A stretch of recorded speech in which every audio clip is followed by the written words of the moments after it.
Every year around this time, I get the same question. Is it okay for Christians to celebrate Halloween?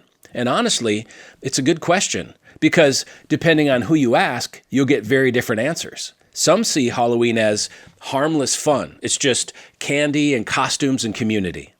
And others see it as a dark pagan celebration that no respectable Christian would ever partake in. So which is it?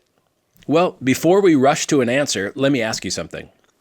Have you ever noticed how fascinated our culture is with fear and death? I mean, haunted houses, horror movies, zombies. It's like we're trying to play with the very things that Christ came to conquer. And that should at least make us pause. Because here's the other side.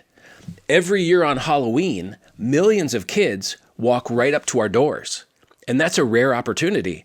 On most days of the year, we're the ones trying to reach our neighbors. But on Halloween, they come to us. So what do we do with that?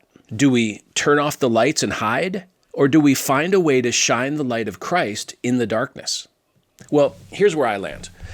I don't believe that there's anything inherently spiritual about pumpkins or costumes or candy. And Scripture doesn't forbid those things. But it does call us to walk wisely as children of light.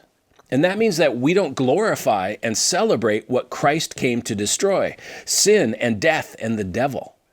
But at the same time, we don't have to retreat in fear because Jesus already conquered all of it. Colossians 2:15 says, He disarmed the powers and authorities. He made a public spectacle of them, triumphing over them by the cross. So, if your family wants to avoid Halloween entirely, go for it. But if another family uses that night to meet neighbors and show kindness and maybe hand out a Bible verse along with the candy, well, that can be a powerful witness too.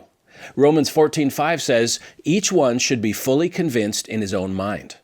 Now, if we do choose to participate in Halloween, how and why we do so matters as Christians.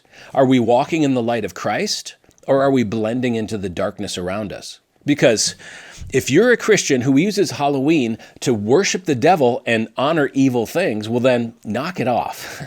But for most of us, let's be honest. Halloween is a harmless, secular holiday that's fun for the kids. So, on October 31st, whether our porch light is on or off, let's all remember that the victory belongs to Christ. And that's something we should celebrate every day.